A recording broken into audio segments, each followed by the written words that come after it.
The city of Atlanta's curfew expiring about 30 minutes ago. This was the scene last night. Atlanta police and the National Guard cracking down with some force as the curfew began at 9 p.m. The crowds cleared relatively quickly. There were just a few standing their ground. Only 6 arrests as of midnight, and for a second night, no firing of tear gas.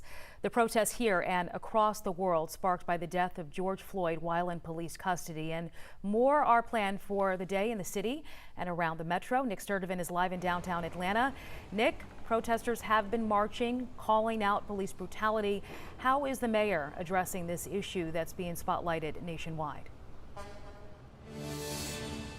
Well, Sheba, recently Mayor Bottoms announced that she's starting an advisory council made up of community members, also community partners, to look at the city's use of force policies and procedures. Again, as you mentioned, Mayor Bottoms, also Police Chief Erica Shields were amongst protesters yesterday. And for the second night in a row, no tear gas was used to clear the streets. The streets were clear by 9:30. There were some that did not want to leave, but again, as you mentioned, only 6 arrests made last night, a big drop off compared to this past weekend. And all week we have spoken with protesters, people that have come out.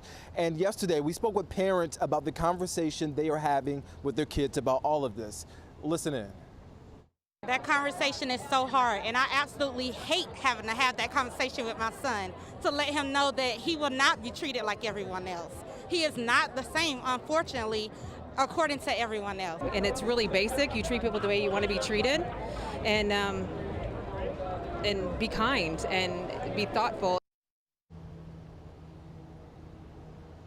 And as far as that advisory council started by Mayor Keisha Lance Bottoms, their job is to manage misconduct, or rather help prevent misconduct within law enforcement. They plan to send recommendations to the mayor soon.